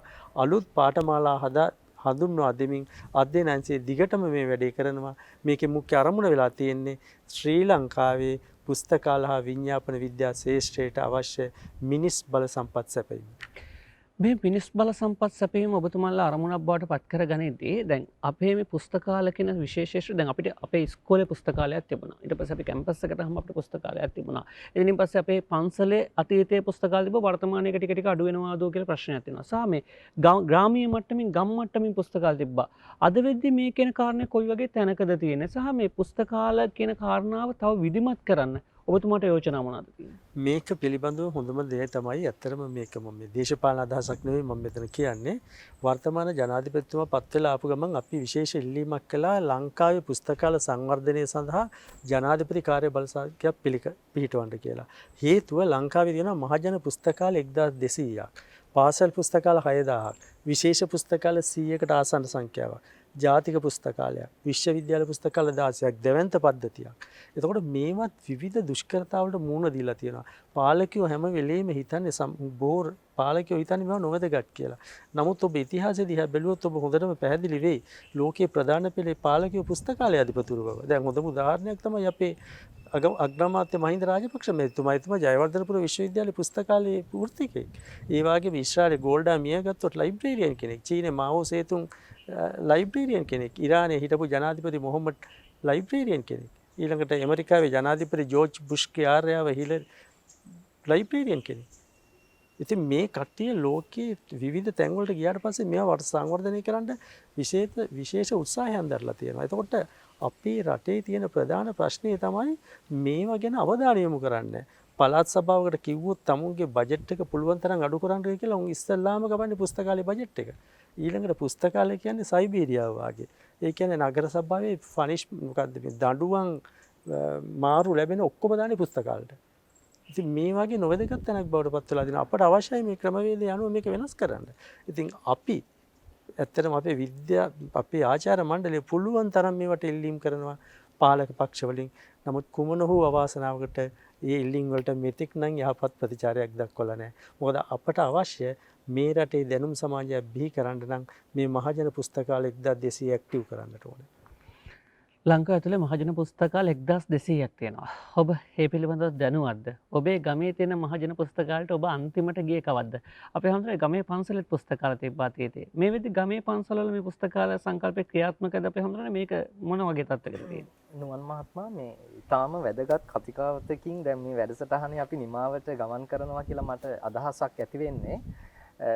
පුස්තකාලවල වටිනකම වැදගත්කම පැහැදිලිව අපි සමාජගත කළ යුතුයි. දැන් හොඳම කාරණේ තමයි දැන් විශේෂයෙන්ම විශ්වවිද්‍යාලයක් වගේ අධ්‍යයන ආයතනයක ගුණාත්මකභාවය පිළිබඳ යම්කිසි නිර්ණායකයක් කරනවා නම් ඒ නිර්ණායක පළවෙනිම නිර්ණායකය තමයි පුස්තකාලය. දැන් ඒක හොඳටම උදාහරණේ දැන් යම්කිසි අධ්‍යයන ආයතනයක පුස්තකාලය දිහා බලලා ඒ අධ්‍යයන ආයතනය පිළිබඳ ඇගීමක් කරනවා. ඒ අධ්‍යයන ආයතනය පිළිබඳ යම්කිසි නිර්වචනයක් දෙනවා. ඒකට බලන්න ආයතනයක් පිළිබඳවම යම්කිසි සංකල්පයක් ඇති කරන්න නම් පුස්තකාලය දිහා බලන්න කියලා කියන්නේ. ඒකට ඒ තරමටම පුස්තකාල වටිනවා කියන එක අතීතයේ අපේ මුතුන් මිත්තෝ දැනගෙන තියාගත්තා. හැබැයි අවාසනාවකට වර්තමානයේ මේ පුස්තකාලවල තියෙන වටිනාකම පිළිබඳ හරි අවබෝධයක් ලබාගෙන නැහැ. ඒ නිසා විශ්වවිද්‍යාල ක්‍රියාත්මක වෙන්නේ නැහැ විශ්වවිද්‍යාල පුස්තකාල නැත්තම්. පාසල් ක්‍රියාත්මක වෙන්නේ නැහැ හරියට ඉගෙනුම් ඉගැන්වීම් ක්‍රියාවලිය නිවැරදි දිශානතියකට යන්නේ නැහැ පාසල් පුස්තකාලේ නැත්තම්. පිරිවෙන් අපි අමතක කරන්න හොඳ නැහැ. පිරිවෙන් ඉගෙනුම් ඉගැන්වීම් ක්‍රියාවලිය නිවැරදි දිශානතියකට යන්නේ නැහැ පිරිවෙන් පුස්තකාල නැත්තම්. ඒ නිසා මේ හැම අධ්‍යාපනික ආයතනයක් පිටිපස්සෙම ඒ හැම අධ්‍යාපනික ආයතනයකම ඉගෙනුම් ඉගැන්වීම් ක්‍රියාවලිය ඍජුදායකත්වයට පුස්තකාලය වගේ කියන්න ඕනේ. පුස්තකාලයේ ඍජුම මැදිහත් වෙනවා. ඊළඟට සමාජයේ නිවැරදි මානයකට නිවැරදි දිශානතියකට ගෙනියන්නේ අපේ ජ්‍යෙෂ්ඨ මහාචාර්යතුමා මතක් කළා වගේ මහජන පුස්තකාලය. දැන් අපි අර මුලින් සිහිපත් කළා වගේ මාටි වික්‍රමසිංහ සූරීන් වගේ මේ විද්වත් පිරිස විශ්වවිද්‍යාලයේ බවට පත් කරගත්තේ මහජන පුස්තකාලය. එතකොට අද කවුද මහජන පුස්තකාලයක් විශ්වවිද්‍යාලයක් බවට පත් කරගෙන නූතන සමාජයට එන්න දඟලන විද්වතා? කවුද මහජන පුස්තකාලයක් එහෙම නැත්නම් තමන්ගේ පන්සලේ තියෙන පුස්තකාලේ, තමන්ගේ පාසලේ තියෙන පුස්තකාලේ, තමන්ගේ පිරිවෙනේ තියෙන පුස්තකාලේ අවියක් කරගෙන ඒ තුලින් තමන්ගේ ඉගෙනුම් ඉගැන්වීම් ක්‍රියාවලිය පෝෂණය කරගෙන මේ සමාජගත වෙන්න හදන විද්වතා කවුද? එතකොට ඒ ප්‍රශ්නාර්ථය අපිට තියෙනවා. එතකොට විශේෂයෙන්ම නුවන් මහත්මයා ඔබ අපෙන් විමසන්නේ පන්සල කේන්ද්‍ර කරගෙන තිබුණු පුස්තකාලයට මොකද වුනේ කියලා. ඉතින් ඇත්තටම පන්සල මූලික කරගෙන තිබුණු පුස්තකාලය අදටත් තියෙනවා. අර අපේ ජ්‍යෙෂ්ඨ මහාචාර්යතුමා කිව්වා වගේ රාක්ක වලින් වහලා ඊටාම මේ ආරක්ෂා සහිත මේ ඉපැරණි වස්තුවක් විදියට රැකගෙන තියෙනවා. නමුත් ඒවා එහෙම වහලා තියෙන එක නෙමෙයි ප්‍රයෝජනෙ තියෙන. ඒවා පරිහරණය කරන්න ඕනේ. ඉතින් විශේෂයෙන්ම ওই පන්සල් මූලික කරගත්ත පුස්තකාල කියන එක අපිට සම්බන්ධ කරගන්න පුළුවන් පිරිවෙන් පුස්තකාලවලට. දැන් හැම පිරිවෙනක්ම පන්සලක්නේ. එතකොට හැම පිරිවෙනකම තියෙන පුස්තකාලය පන්සලේ තිබුණු පුස්තකාලය. එතකොට මේ පිරිවෙන් වල පුස්තකාල වලට මොකද වුනේ? ඒක මම නම් හිතන්නේ වෙනම මාතෘකාවක් විදිහට කතා කළ යුතුම දෙයක්. එතකොට පිරිවෙන් පුස්තකාල පන්සල් වල තියෙන පුස්තකාල භික්ෂුන් වහන්සේලාගේ ප්‍රයෝජනෙට පාවිච්චි වෙනවද? එතකොට භික්ෂුන් වහන්සේලාගේ අධ්‍යාපන ක්‍රියාවලිය සඳහා දායක වෙලාද? දායක පින්වතුන්ගේ ධර්මඥානෙ දියුණු කරන්න, සමාජ අවබෝධය ලබා ගන්න, ජීවිත අවබෝධය ලබා ගන්න පන්සලේ පුස්තකාලේ කොයිතරම් පාවිච්චි වෙනවද? පුස්තකාලයක් කියලා කියන්නේ නුවන් මහත්මයා කබඩ් දෙක තුනක් තියාගෙන ඒකේ පොත් ටිකක් දාගෙන ඒක ලොක් කරගෙන දුම් අල්ලල් ඉන්න එකක් නෙමෙයි. පුස්තකාලයක් කියන්නේ ඒ පොත් පරිහරණය කරන තරමටයි ඒ පොත් වලින් ප්‍රයෝජනය ගන්න තරමටයි ඒ පුස්තකාලේ වැදගත් වෙන්නේ. ඒ නිසා අපේ ජ්‍යෙෂ්ඨ මහාචාර්යතුමා කියනවා වගේ අර කෙටි කාලීන ආයෝජන හොයාගෙනනේ හැමෝම දුවන්නේ. විශේෂයෙන්ම පාලක පන්තිය වගේම හැමෝම දුවන්නේ මේ කෙටි කාලීන ආයෝජන හොයාගෙන. නමුත් පුස්තකාලයක් තුලින් ලැබෙන දීර්ඝ කාලීන ආයෝජනය. හැබැයි ඒ ආයෝජනය සමාජයේටම පැහැදිලිවම ආශිර්වාදයක්. රටේ සංවර්ධනය සඳහා පැහැදිලිවම ඍජුවම දායක වෙන දෙයක්. ඒ නිසා අපි ඒක අමතක කරන්න හොඳ නැහැ. ඒ නිසා පුස්තකාල දියුණු කරන්න පුස්තකාල පිළිබඳ කතිකාවතක් සමාජගත කරන එක සැබවින්ම මම හිතනවා මාධ්‍යයේ ප්‍රධාන යුතුයකමක් වෙනවා කියන එක. ඒක මේ අපේ ජ්‍යෙෂ්ඨ මහාචාර්යතුමන්ලාට අපිට කරන්න පුළුවන් දෙයක් විතරක් නෙමෙයි. ඒක පාලකයන්ට කරන්න පුළුවන් දෙයක්ම විතරක් නෙමෙයි. ඒක ඇත්තටම මාධ්‍යයේත් මෙහෙවරක්. දැන් මාධ්‍යයේ නොයෙකුත් දේශපාලනික කතිකාවත් වෙනවා. අපි කියන්නේ ඒවා එපා කියලා නෙමෙයි. ඒවත් වෙන්න ඕනේ සමාජයේ ඉල්ලුමට අනුව සැපයුමනේ අපි දෙන්න ඕනේ. හැබැයි ඇයි මේ පුස්තකාල ගැන කතා කරන්නේ නැත්තේ? ඒකේ වැදගත්කම ගැනයි කතා කරන්න වැඩසටහන් දෙන්න. මේ ජයමග රූපවාහිනී නාලිකාව මං හිතන්නේ මේ වෙලාවේ කරන්නේ ජාතියේ මේ අවශ්‍යතාවයක් ඉටු කිරීමේ කාරණාවක් මේ වැඩසටහන තුලින් කරන්නේ. ඒ නිසා පොන්සල් වල පුස්තකාල ඇත්තටම තියෙනවා. හැබැයි පුස්තකාල නාමයෙන්. ඉතින් ඒවා සක්‍රියකරණය කරන්න හැමදෙනාම එකතු වෙලා කටයුතු කරන්න ඕනේ. ඒක මම හිතනවා සමාජයේ සුභසිද්ධිය වෙනුවෙන්, රටේ අනාගතය වෙනුවෙන්, රටේ සංවර්ධනය වෙනුවෙන්, මානව අනාගතයේ මානව ඉතිහාසයේ අලුත් පිටුවක් පෙරලීම වෙනුවෙන් හැමෝම කරන දායකත්වයක් කියලා හිතනවා පුස්තකාල ගැන කතා කිරීම සහ මේ පුස්තකාලවල තියෙන ගැටලු निराකරණය කරලා පුස්තකාලය සමාජයට නිරාවරණය කිරීමට උත්සාහ කිරීම. පුස්තකාලය සමාජයට නිරාවරණය කළ යුතුයි. ඔබ වහන්සේගේ පැහැදිලි කිරීමත් එක්ක මට අතුරු ප්‍රශ්නයක් ගොඩනගෙනවා නැවත වතාවකට. අපි හමුනේ අතීතයේ මේ දැන් උපන් දිනයක් තිබුණා. නැත්නම් අපි කාගේ හරි කෙනෙක්ට අපේ සමරු තුලිනයක් දුන්නොත්. අපි පොතක් දුන්නා. දැන් මේ දවස්වල අපි විවිධාකාර රැලි දකිනවා. විවිධාකාර රැලිමත් වෙනවා. එහෙම රැල්ලක් හැදුනොත් ඔබ වහන්සේ දකින්නේ කොයි විදිහට? ඊටාම හොඳයි. ඊටාම හොඳ අදහසක්, ඊටාම හොඳ යෝජනාවක්. ඉතින් ඉස්සර කාලේ මේ උපන් දිනේට තෑගි දුන්නේ පොත සහ සමහර වෙලාවට මේ සමහර අපේ තරුණ තරුණියන්ගේ ප්‍රේම සම්බන්ධතා හදන්න හේතුණා පොත. මොකද දැන් අද වෙන්නේ නුවන් මහත්මයා SMS එක ගැහුවා කැමතිද නැද්ද කියලා වෙච්චරයි. නමුත් එදා එහෙම නෙමෙයිනේ පොත ආස්සේ ලියුම දාලා ඒ ලියුම පොතෙන් තමයි දෙන්නේ. ඒතර පොතත් කියවනවා ලියුමත් බැලෙනවා. ඒතර දෙකක්ම වෙලා එතන. ඒතර ඒ අතීතේ එහෙමයි. නමුත් වර්තමානයේ වෙනකොට ඒක ටික පොත අපේ තරුණ විශේෂයෙන්ම තරුණ පරම්පරාවගෙන් සහ දරුවන්ගෙන් ඈත් වෙලා තියෙනවා. ඒ නිසා අපේ යුතුයකම් විශේෂයෙන්ම දෙමව්පියන්ට මෙතන සුවිශාල කාර්යභාරයක් තියෙනවා. දැන් උදාහරණයක් ඇටියට නුවන් මහත්මයා දැන් මම අපේ විහාරස්ථානයේ පුංචි දරුවෝ උපන් දිනේ සමරන්න පිරිත් දේශනා කරන්න ගන්න මේ පිරිත් නූලක් බැඳ ගන්න ආවම මම කරන්නේ පිරිත් පදේ කියලා පිරිත් නූල බැඳලා පොතකුත් දෙනවා. පුතේ මේක කියවන්න. ඉතින් ඒ හුරුව අපි හදන්න ඕනේ. ඒ අර නැති වෙලා තිබුණු ඒ සංස්කෘතික මේ ලක්ෂණ අපි ආයෙ ගේන්න ඕනේ. ඒ නිසා පැහැදිලිවම නුවන් මහත්මයා අපි කියවන සමාජයක් හදන්න ඕනේ. ඒක පටන් ගන්න තියෙන හොඳම තැන තමයි දරුවන්ගෙන්. පාසල් පුස්තකාල දියුණු කරන දැන් අපේ ජ්‍යෙෂ්ඨ මහාචාර්යතුමන් ප්‍රදාන කරගත්ත කැලණිය විශ්වවිද්‍යාලයේ පුස්තකාල හා විඥාපන විද්‍යා අධ්‍යනාංශයේ ලොකු කාර්යභාරයක් කරනවා මේ පාසල් පුස්තකාලයාධිපතිවරු නැවත නිර්මාණය කිරීම සඳහා. ඒක දැවැන්ත කාර්යභාරයක් කරනවා අපේ ජ්‍යෙෂ්ඨ මහාචාර්යතුමන්ලා මැදිහත් වෙලා. ඉතින් ඒ ඇයි පාසල තුලින් තමයි මේ දරුවන්ට කියවීම පරිසරය හදන්න ඕනේ. එතකොට පාසල තුලින් දරුවන්ට කියවීම පරිසරය හැදුවා. තරුණ පිරිස ඒකට එකතු කරගත්තා. ඒ එකතු කරගෙන මේ අපි ගෙනියන්න ඕනේ දැන් කියවීම පරිසරයක් සඳහා වූ වැඩපිළිවෙලකට. කියවන්න නැවත අපි කියවීම කව කියවීම සමාජ හදන්න ඕනේ. අපි දැන් ඒකට මම පොන්චියට කාරණා කිස්මතු කරනවා. මේ මහාචාර්යතුමත් ඒ කාරණේ දන්නවා. මේ රංගනාදන් මහත්මයා ගැනනේ අපි කතා කරන්නේ. දැන් රංගනාදන් මහත්මයා සතියේ දවස් 7ේම එතුමා වැඩ කරා. ඒ කියන්නේ සතියේ දවස් 6ක්ම එතුමා වැඩ කළා. ඉරිදා විතරයි නිමාඩු තුමනේ. හැබැයි ඉරිදා නිවසේ අධ්‍යයන කවයක් හැදුවා. දවල් 2 ඉඳන් රාත්‍රී 8 වෙනකම් අධ්‍යයන කවයක්. ඒ අධ්‍යයන කවයේ තුලදී මොකද කරන්නේ? ප්‍රදේශයේ ඉන්න සියලුම පුස්තකාලය පිළිබඳ ඉගෙන ගන්න ඕනියයි ගෙදරට ගෙනාවා. ගෙදරට ගෙනල්ලා එතුමා මූලාසනය අරගෙන කතා කරනවා මේ කියවීම ගැන. ඒ පටන් ගන්නේ මොකෙන්ද? රාමායනේ කියවලා. අධ්‍යයන කවයේ පටන් ගත්තේ රාමායනේ කියවලා. එතකොට සාහිත්‍ය දැනුමත් එතුමාට තිබුණා. එතුමා කියවීම කව ඇති කළා. එතකොට එතුමා මුළු මේ කියන්නේ ෆුල් ටයිම් ජොබ් එකක් එතුමා කරලා තියෙන නිසා ඉතාම වැදගත් කියවීම සමාජයක් ඇති කරන්න ඔබතුමාගේ අදහස ඉතාම වටිනවා. අර බිත්තිවල මේ තාප්පවල චිත්‍ර ඇඳ කාලයක් තිබුණ රැල්ලට ඇවිල්ලා. ඊළඟට පුරන් වෙච්ච කුඹුරු ගොවිතැන් කරන්න පටන් ගත්ත කාලයක් තිබුණ රැල්ලට ඇවිල්ලා. දැන් හැබැයි රැලි ඔක්කොම නතර වෙලා අපිට පුළුවන් නම් කියවීම රැල්ලක් ඇති කරන්න.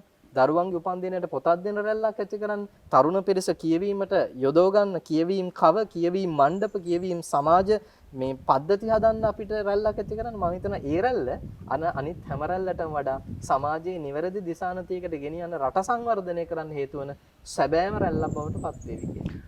හොඳ ආයෝජනයක් වේවි. මේ ආයෝජනයට පුළුවන් වෙයි අපේ රට වෙනස් කරන්න. අපි එස්.ඒ. රංගනාදන් නම් වූ විසල් මිනිස්සාත් එක්ක මේ විෂය පතේ පිළිබඳව ඉතා විසල් කතා බහක් යෙදුණා. මේ කතා බහට විරාමය තියන්න අවසානය තියන්න අපිට වෙලාව ලඟ වෙමින් තිබෙන්නේ. හැබැයි අවසානයේ තබන්න මත්තෙන් ආපෞසරයකට අපේ ජ්‍යෙෂ්ඨ මහාචාර්යතුමා පැත්තට යනවා. ජ්‍යෙෂ්ඨ මහාචාර්යතුමනි ලංකාවේ පුස්තකාල විෂය පතය සහ මේ එස්.ඒ. රංගනාදන් මහත්මයා මේ කියන කාරණා සියල්ල සංක්ෂිප්ත කරමින් ඔබතුමාට සාරාංශගත කරමින් අපේ වැඩසටහනේ නිමාව වෙනුවෙන් අවසන් අවස්ථාව. ඇත්තටම ඔබේ රූපවාහිනිය දිහා බලපුවම ජයමගේ රූපවාහිනිය දිහා බලපුවම මට තව පොඩි අදහසක් ඊට අමතරව එකතු කරන්න හිතෙනවා. ඒ තමයි මේ පුස්තකාල තොරතුරු විද්‍යා ශාස්ත්‍රයේ වර්ධනය උදෙසා අසීමිත නායකත්වයක් ලැබලා දුන්නේ බෞද්ධ භික්ෂූන්. හොඳට මතක තියාගන්න ලෝකයේ ප්‍රථම පොත නිර්මාණය වුණේ ප්‍රථම මුද්‍රිත පොත ක්‍රිස්තු වර්ෂ 868 නිර්මාණය කරන්නේ චීන ජාතික චොන්චි කියන භික්ෂුව. ලෝකයේ ප්‍රථම මුද්‍රිත පොත ජොහන්ස් ගුටෙන්බර්ග් නෙවෙයි නිර්මාණය කරන්නේ චොන්චි කියන බෞද්ධ භික්ෂුව ක්‍රිස්තු වර්ෂ 868 දී වජ්‍ර සූත්‍රය, ඒකට මහා පුණ්ඩරික සූත්‍රය, ඊළඟට ඩයමන්ඩ් සූත්‍ර, ලෝටස් සූත්‍ර කියලා විවිධ නම් භාවිතා කරනවා. ඊළඟට ඔබ මතක තබා ගත යුතු දේ තමයි බෞද්ධ භික්ෂූන් තමයි මේවා ඔක්කොම රැකගෙන ඉදිරියට ආවේ. අපේ ප්‍රධාන අපේ ලංකාවේ පළවෙනි පුස්තකාලයාධිපතිවරු විදිහට අපිට සලකන්නට පුළුවන් මහා විහාරයේ හිටිය සංකපාල හාමුදුරුවෝ. ඒ පරපුරෙන් තමයි අපේ මේ ඇත්තටම පුස්තකාලයාධිපති තනතුර පරිණාමය වෙලා තියෙන ලංකාව ඇතුළේ. ඒ නිසා මතක තියාගන්න පරාක්‍රම බහු රජුරු චූලවංශය සඳහන් කරනවා එදා ලංකාවේ රාජකීය පුස්තකාල දෙකකුයි මහජන පුස්තකාල 128කුයි 1100 ගණන් වල හැදුවා කියලා. අද ලංකාවේ තියෙන 1200යි. ඒ නිසා එදා මෙදා කාලය තුල මේක ආරම්භ කරන්න සුවිශේෂම දායකත්වය දරුවේ බෞද්ධ භික්ෂූන් හැම විලේම රචනා කළේ බෞද්ධ පොත්පත් උන් ආරක්ෂා කළේ බෞද්ධ පොත්පත්. එතකොට අදත් පන්සල්වල මේ බෞද්ධ පොත්පත් ටික හාමුදුරුවන්ගේ අඳනේ තුල හරි යතුරු දාගෙන රැකගෙන තියෙන හන්ද තමයි මේ රැඳිලා තියෙන්නේ. නැත්නම් මේවා ටුවරිස්ට්ලට විකුණනවා ලෝඩ් බුද්දා සෑන් රයිටින් කියලා. මේ යන්තම් මේ ටික බේරිලා තියෙනවා. කැලණිය විශ්වවිද්‍යාලය අපි ආරම්භ කරලා තියෙන පුස්කොළ පොත් මධ්‍යස්ථානයක්. මේක අහගෙන ඉන්න ඕනම කෙනෙකුට පුළුවන් ඔබේ නාමයෙන් අපි සංරක්ෂණය කරන්න සූදානම්. අපට පරිත්‍යාග කරන්න ජාතියේ අනාගතය උදෙසා අපි මේ සංරක්ෂණ වැඩපිළිවෙල ගෙනියනවා. අපට විශාල පරිත්‍යාග හම්බෙලා තියෙනවා. අපි ඔක්කොම ඩිජිටයිස් කරලා ලංකාවේ පර්යේෂකයන්ට විවෘත කරනවා.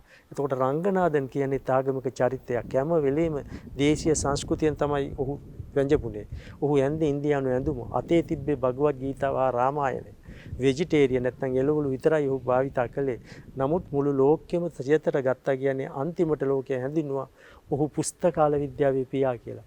අවුරුදු 80ක් ඔහු ජීවත් වුණා. ජීවත් වුණ හැම වෙලේම ඔහු කිව්වේ වැඩ කරන්න. නිකන් ඉන්න එපා. අපේ රටේ පුස්තකාලවල කඩා වැටීමට වග කියන්න ඕන ලයිබ්‍රේරියන්ස්ලා.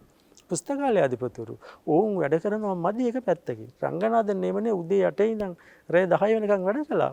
අපේ හාමුදුරුවෝ විස්තර කළා විවාහයේ දවසේ උදේ 10ට වැඩට එනවා. අපේ කෙනෙක් නම් විවාහයේ මාස ගාණක් කල්ට අනිමාඩු ගන්න. මේකයි තියෙන තත්ත්වය.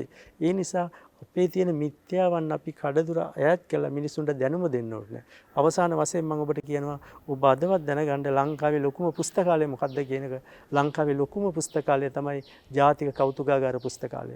ඒකේ පොත්පත් ලක්ෂ 14ක් තියෙනවා. නමුත් බොහෝ දේශපාලඥයෝ බොරු කයිවාරු ගහන නිකන් නොවැදගත් තොරතුරු දෙනවා. දකුණු ආසියාවේ ලොකුම පුස්තකාලය යාපනයේ පුස්තකාලය කියලා. යාපනයේ පුස්තකාලයේ තියෙන පොත් 97000යි. ඒක ගෙන තිබ්බා. ඒක ජාතික අපරාධයක්.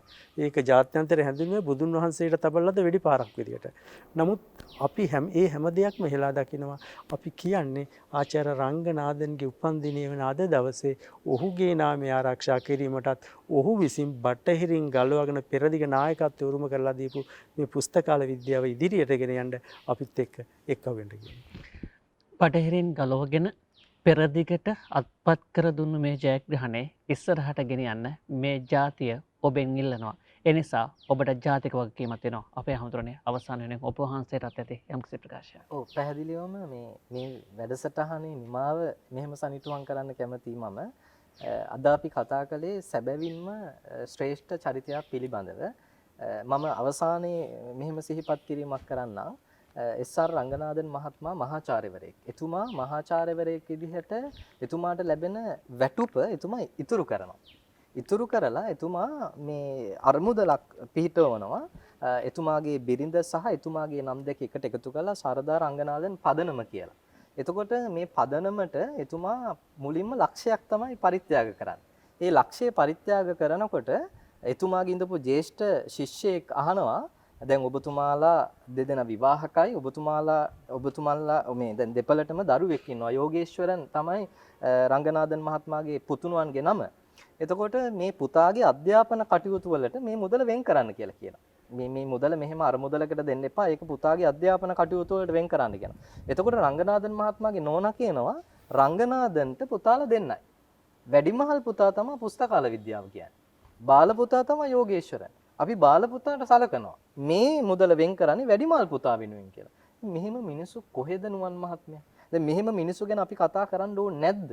මෙහෙම මිනිස්සු ගැන කතිකාවතක් අපි සමාජය තුල හදන්න ඕනේ නැද්ද?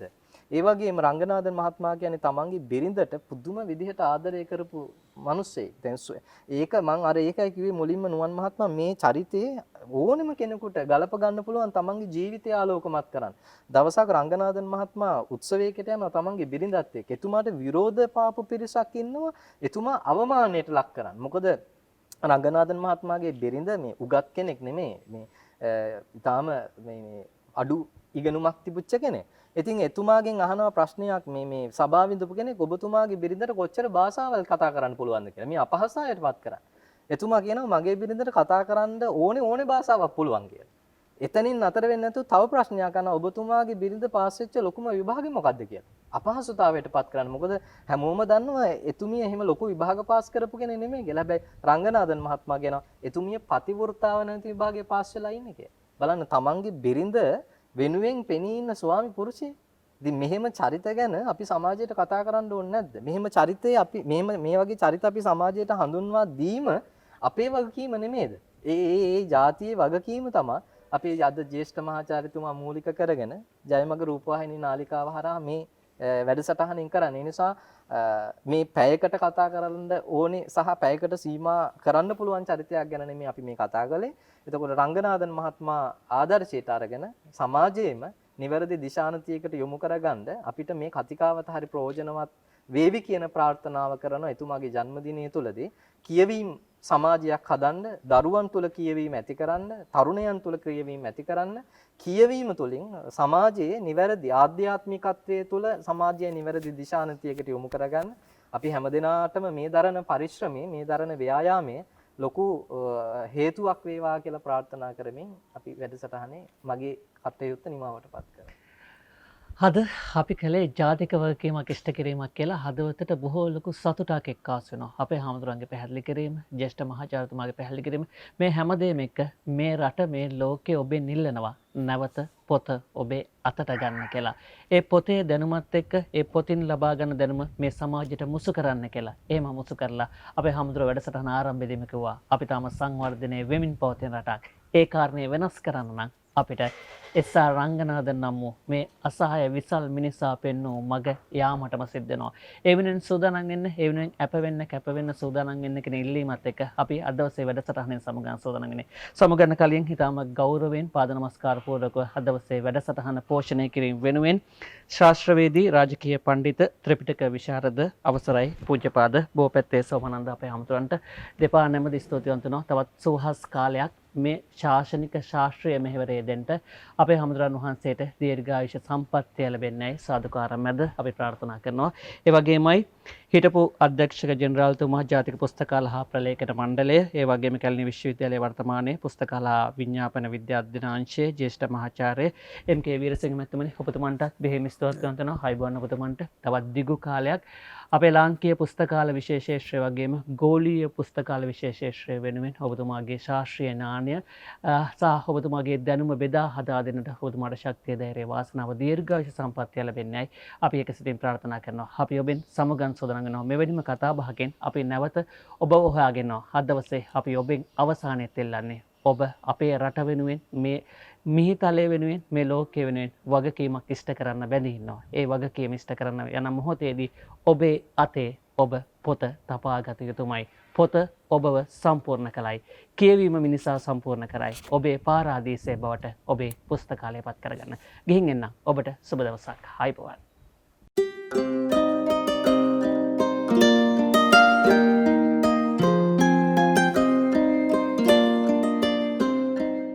මෙවැනි වටිනා වැඩසටහන් නැරඹීමට ජයමග TV YouTube නාලිකාව සබස්ක්‍රයිබ් කර සීනුව ලකුණ ක්ලික් කරන්න.